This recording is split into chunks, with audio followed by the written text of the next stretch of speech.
Welcome to Issues, and I'm your host, Richard Smith. As you know, Issues is a program for the community. We interview people who are making the news in the community, and sometimes people who are not even making the news, but have interesting information to share with you. This evening we have two exciting guests, and we're going to meet the first gentleman. His name is Joe Seamas. Joe, welcome to Issues. Tell us which company you're with and the position that you hold with that company. I work with Mara Agencies. I've been there for 23 years. I'm the Vice President of Marine Operations. Now, how did you make it all the way up to that position? It's an old saying, start at the bottom, work hard, and work your way up to the top. Yeah. I started as a salesman, and then that wasn't working real good, and they moved me on to ship's agent. You mean they started you in a position and it wasn't working out? And they were actually going to get rid of me, but a gentleman got sick. So they had me work his job for 3 weeks, and then they said, you did a good job there, let's keep you here. And then I stayed there, put my nose to the grindstone, work, and then I was made manager. And then about 5 years ago, general manager, then vice president. Wow. Yeah. Wow. And all because of hard work. Hard work, correct. Very good. Now, what type of stress do you have that comes with that position? Or maybe there's very little stress at all. Oh, there is a lot of stress because we're dealing with ships and everything, and passenger ships, cargo ships, any type of ship in the world. They come from Bermuda, so we're dealing with schedules, medical emergencies, getting provisions on board, fuel on board, and the captain's yelling at you, where is it? So we're like the middleman, so everything that's been ordered goes through us to the local vendors. Wow.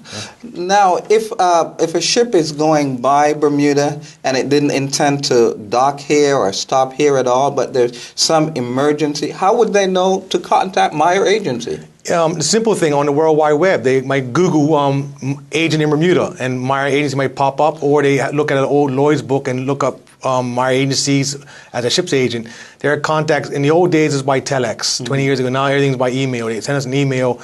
We have a ship offshore, and we need to divert to Bermuda for either medical emergency, for supplies, or for repairs. So there is a catalog of shipping agents all over the world? Around the world, correct, okay. Correct. Now, the big ship that, the Breakaway. Correct. Does my agency deal with that? Yes, we do. About how many ships does my agency deal with? Last year we had 368 calls. So more ships per day, one per day. More. That's here in Bermuda? Here in Bermuda. Wow. And like I said, we deal with about 90% of all ship calls in Bermuda. We deal from motor yachts to fishing vessels, submarines, Navy vessels, tankers, cruise vessels, anything you name it's on the ocean, we handle it. Wow. Now, if someone or when someone gets ill on the cruise ship, are they on their own in terms of getting off the ship, coming to the hospital? Are they on their own, or how do you facilitate them? For a guest, they're not technically, they're on their own technically, but they're not, because we always assist them and everything. They get off the ship, we assist them getting transported and their belongings to the hospital. We assist one of the family members who gets off for accommodations, normally through the pink ladies at the hospital. For crew members on the other side, we deal with everything with them. We arrange transport for them. We pay for all the medical bills. When they get out of the hospital, we put them in a hotel until they repatriated back home. We're on the case for crew members. Yeah, very good. And I do know, because of my work as a social worker at the hospital, that the shipping agents they're really very much involved with those passengers that get sick. They're calling, how is this person doing? How is that person doing? And even at times, in terms of providing taxis and so forth, my agencies does that. So we're really, really very happy in terms of a social worker, the service that Meyer Agency provides. Now, how many individuals work under you, Joe? Okay, it's me, and I have three other agents. It's Troy Pitcher, Chris Garcia, and Andrew Kyle. They do the shipboarding. There's like me on board the different ships and deal with the medicals and everything that. Then I have a support staff, accountants, and everything else. Yep. Now, if a passenger ship, one of the cruise ships, should happen to leave a passenger behind because they're late in coming back to the ship, how are you involved, Meyer Agency involved? That happens more often than you think. Just happened just last week. Wow. What happens, the agent would then wait behind near the dock area for the guests to show up. Depending on what time they show up and the weather, if the guest is younger, and we may be able to take them to St. George and join by the pilot boat. Depends on the time. Yeah. Depends on the time. But more than likely, what happens because of insurance and safety reasons, they're on their own. So we get their passport from the ship. The belongings stays on the ship. All the luggage stays on there, because the crew doesn't want to pack their belongings up, and something may go missing, then they get accused of. Right. So then we assist the guests. We put them in a hotel for the night. They're on their own. They pay their own hotel, and then we assist them flying back home the next day or the day after. So sometimes the guests, what they spend for the night or 2 nights in Bermuda plus the airfare back is the price of the cruise they paid. Yes. One of the things that I find is that sometimes these guests, they are not anticipating the high cost of living in Bermuda. Correct. In terms of the hotels and so forth. But my agency, do they have a relationship in terms of getting a less expensive price at some of the hotels? Correct. We normally use Grotto Bay, and we use Grotto Bay almost exclusively, and we get special rates through them. And then also, we're a travel agency also, so we assist in travel through our company also.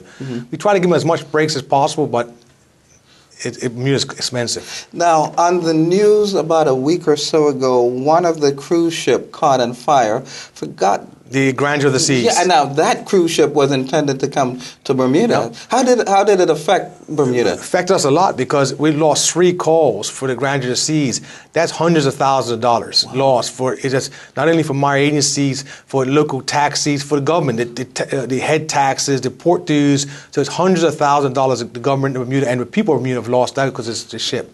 Now you said it will miss 3 cruises to Bermuda. Correct. So is it definite in terms of when it's the first date it will come back? It's supposed to be July 14th, the first call Bermuda. She'll be out for 6 weeks because she doesn't come to Bermuda every week. It's every other week, so it's less of a damage there. Yeah.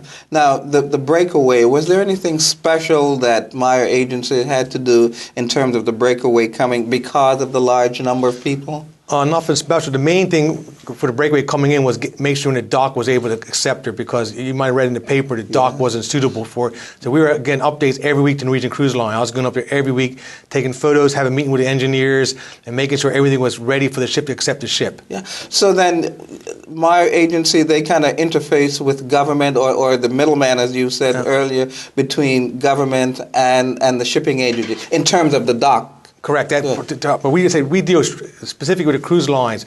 The cruise line has anything to bring up, then we'll bring it to government or any other vendor in Bermuda, any other association.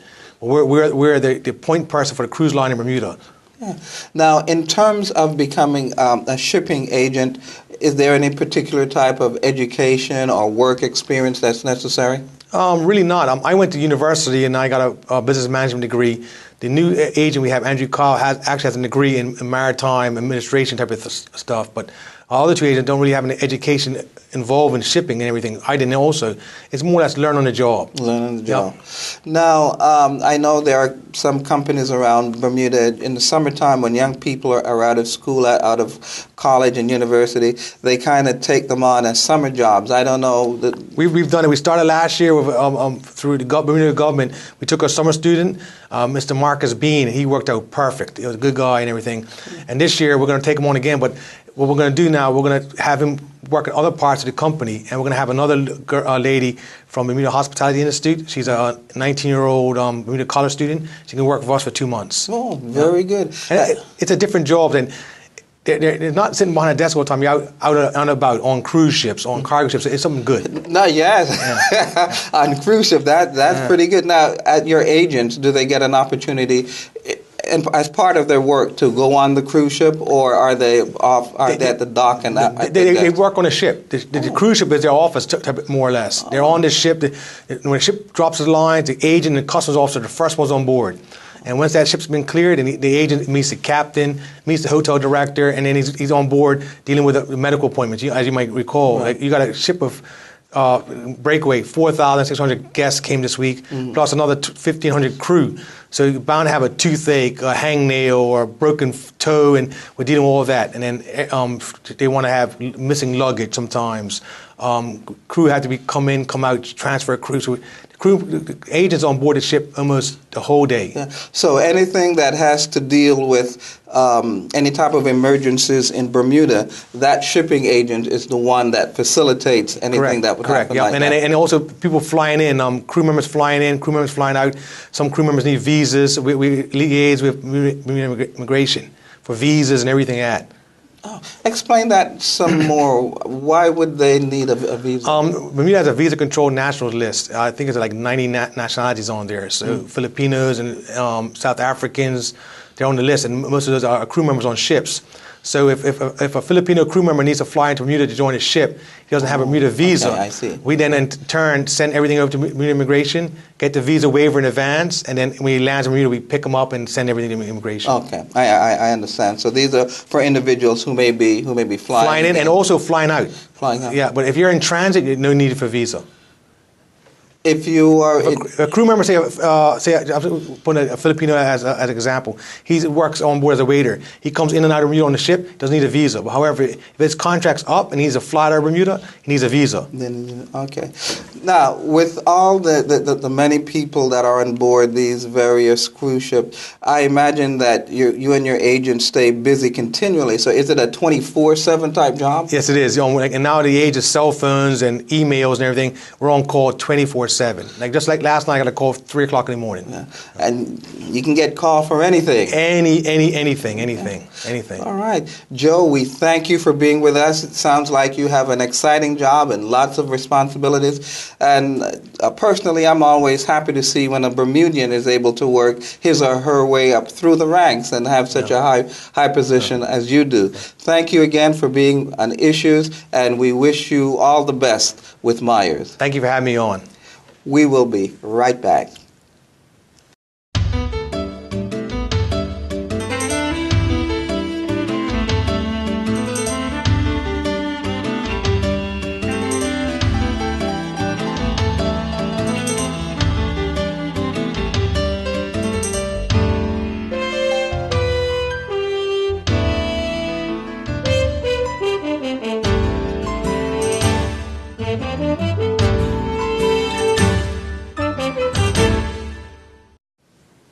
Welcome back to Issues.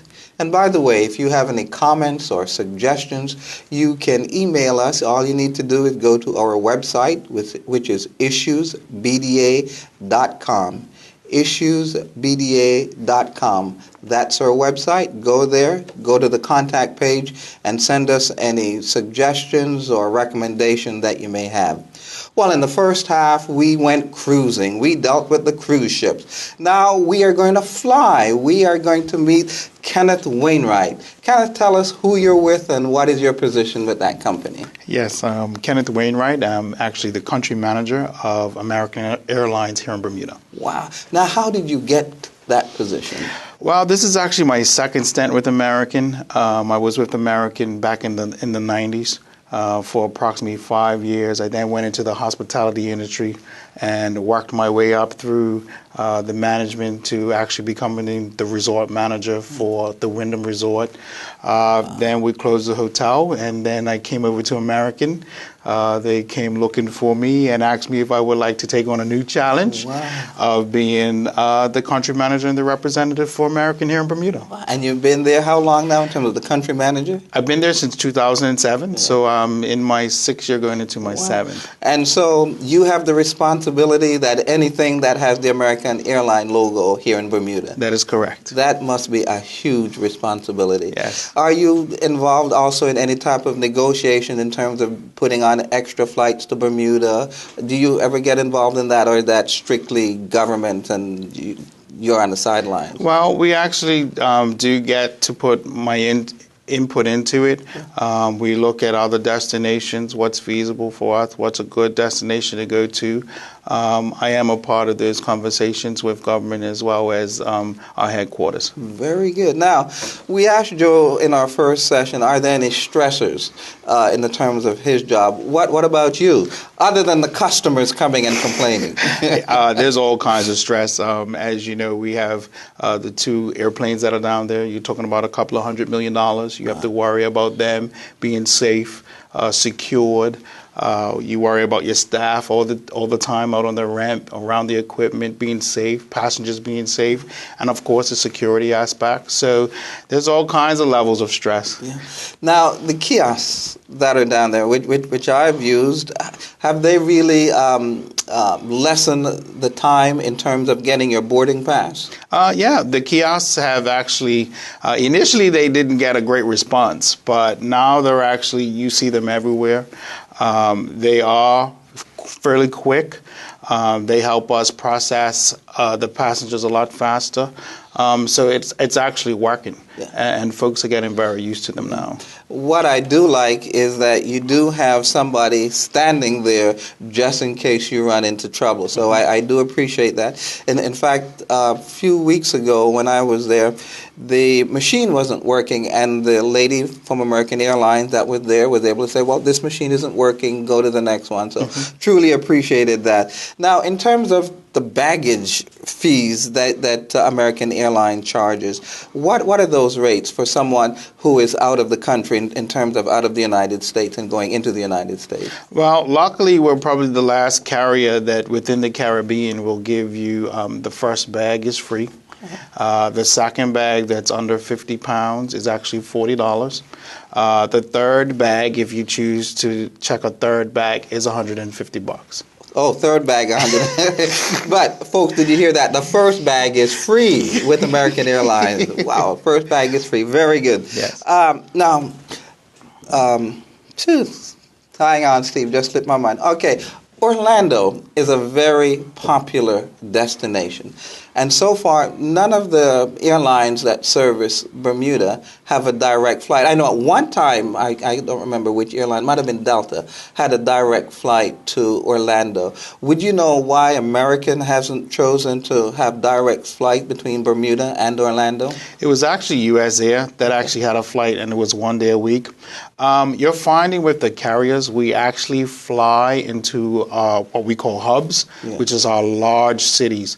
And then from there, we'll sort of spread out. We get into different banks where we can actually connect better into a better flow through of passengers. So you get through passengers and through passengers back. You'll find if a direct flight into Orlando, it wouldn't support itself for actually a 4 or 5 day a week, as we need the flow through coming back the opposite way as well. So that's sort of the reason why we don't. It's not really a hub for us. We'll rather go into Miami or JFK. Okay. So while Orlando may be a popular destination, in terms of not being a hub, you're not finding that many people would want to go there to transfer to another airline. Correct. Okay. Correct. So Orlando is the destination. That's why people go. Yeah. If they were going to go someplace else to the West Indies or someplace Correct. else, South America. yeah, then American may consider flying in there directly. Now, in terms of your schedule, how many flights a day or a week do you folks have going to New York? New York, we actually have a flight every day, 7 days a week. Wow. And do you find that, are they usually full? The New York is actually doing really well. We fly a 737, which holds 100 and 150 passengers, and it has a good load factor on it. Very good. Yeah. Now, I believe you have an early morning flight that goes to Miami. Yes. And how do you find that in terms of your passengers? Miami hub is an excellent hub. It has some great connections to South America, the Caribbean, also into a lot of folks like to go to Vegas. And you mentioned Orlando, which is another big part of our business. And it actually is a great way to connect you to the south part of the world. Now, we see commercials on the TV about not the runway, but the radar system being worked on. Has that affected airline travel in and out of Bermuda? We've had some slight delays as far as our travel in and out because now it's actually a manual process. So therefore, it's under the control of JFK. But it's been very limited as far as how much it's actually been delayed. You might see 15 minutes, 20 minutes.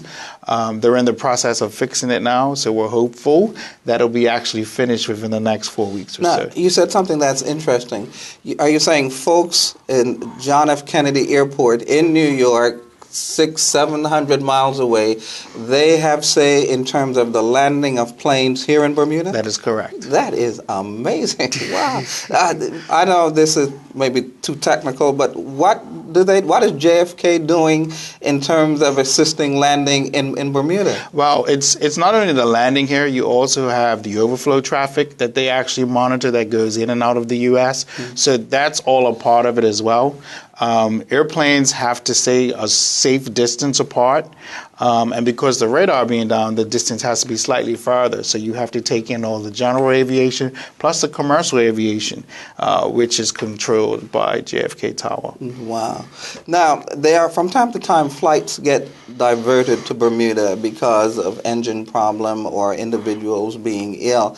How does American Airlines interface with individuals who are ill and may have to be taken to the hospital? We like how they do at Meyer. We will show up at the hospital with them. We'll assist them if they have to make any telephone calls. We also transport them back to.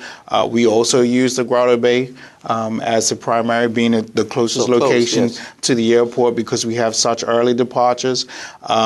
We'll assist them. We work closely along with you, make sure they got their fit to fly ladders because there is some regulations as far as them getting onto the aircraft, so that therefore they are safe as well. And that's pretty much it.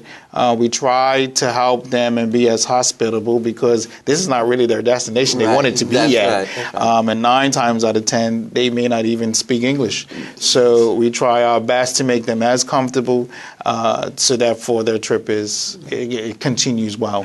Your airline, the 2 flights that you have where the crew spend the night, do they ever get a chance to see Bermuda, or are they just from the airport to Grotto Bay back to the airport? Pretty much. It's just like it remains overnight and it's out first thing in the morning. Wow.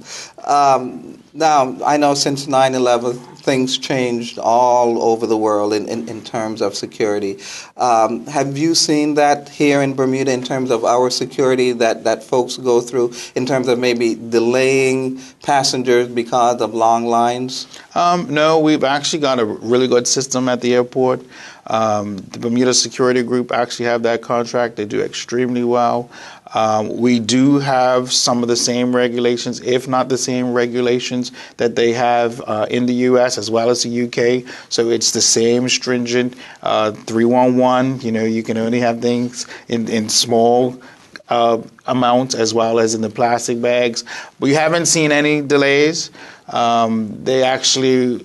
it actually flows really well. Very good. And I know when I have to go through the airport, I find also that it really flows well. Now, airlines, let's say there's an American citizen that needs to go back to the United States and they've lost their passport. What involvement do airlines have in that? Or if they come by and say, well, I don't have my passport, what do you do? Most times they will actually speak to the U.S. consulate and they would actually call ahead to the port directors of the pre-clearance. If they show up at the airport and they've realized that they've left it either at the hotel or they've lost it or something like that, we would actually go inside to the pre-clearance, take them with us, let them speak to the pre-clearance folks or the port director or supervisor on duty. Most times if they're U.S. citizens, driver's license, voter ID, they'll be able to travel because they're going back home. One of the things that I've found with American and with all the other airlines down there, the counter people, the frontline people are really very nice. They're really very hospitable. They really try their best to facilitate not only we as Bermudians who are going for a visit, but American citizens or citizens from other countries as they are returning. Is there some special course, hospitality course that American put their folks through? There is a core training that they actually do at FSU, which is Flagship University. It's in Dallas. And there is some customer service-based training. Most of it is Bermuda hospitality. Yeah. We actually try, and me being in the hospitality industry, we try to focus our folks on that because it's the experience. Most passengers passengers don't like the experience of an airport because of the security process. So we kind of have to make their experience as enjoyable as possible to be able to get them through it so they can get to their destination. Because at the end of the day, that's where they want to be. That's true. Now, if there's one major complaint passengers have brought over the years, does any stick in your mind, other than the high cost of the airline fare? Is there any one particular complaint that would come to your desk? Delayed bags. Okay. We don't say lost bags anymore. We say delayed. Yes. To get to you eventually.